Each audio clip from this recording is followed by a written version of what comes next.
Hi everyone, it's Josh Katz from Josh Katz CPA. You want to give a really generous gift, but then you stop and you think, wait a second, am I going to have to pay taxes on this gift? It's a super common question, and today we're going to clear it all up. So let's get right in. Can you actually be taxed on being generous? Well, it sounds kind of crazy, but the answer is in some situations, yes. But don't worry, because the rules are actually pretty straightforward, and probably more straightforward than you think. The key to figuring this all out is the IRS Form 709. This is the United States gift tax return. Just think of it as the official rule book for giving gifts. It's a federal tax on stuff that you give away. We're talking about cash, stocks, even real estate. When you transfer them to someone else and you don't get anything back. So do you actually need to file a gift tax return on that gift?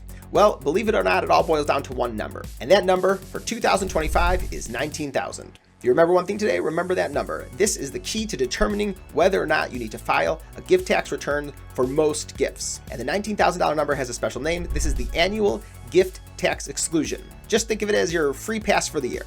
It means you can give up to 19 grand to any single person you want during a year, and you will not have to file gift tax return.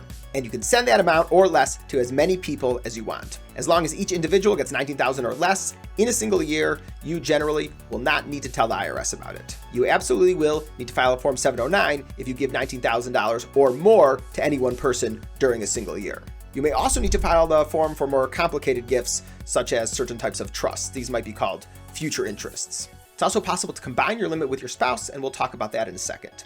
And there are some gifts that are completely off the IRS's radar. These are called your free pass gifts. They don't count towards your $19,000 limit at all. And this is where things get interesting, especially that direct payment rule. You can pay someone's entire college tuition or cover all their medical bills, and it's not considered a taxable gift. But, and this is a huge but, you have to pay the school or hospital directly. If you give your grandson the money to pay his tuition, well, that money will not count towards your $19,000 limit. There is no tax as long as they're a US citizen. The IRS is incredibly specific here. Here's a quote right from the instructions. The payment must be made directly, and it has to be for tuition only. That means that for books, supplies, or the dorm room does not qualify for the unlimited pass. Though you could still use your normal $19,000 allowance for those things. All right, so we've got down to the basics.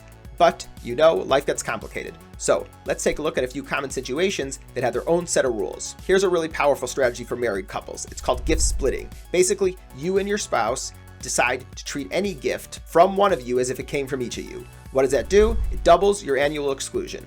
So you can give up to $38,000 to one person tax-free. The only catch is you have to file a Form 709 to tell the IRS you're doing it, even if the gift is under that limit. Also, gifts to a US citizen spouse are basically unlimited. But what if that spouse isn't a US citizen? Well, there's a different rule. For 2005, you can give them up to $194,000 in a year before any gift tax rules start to apply.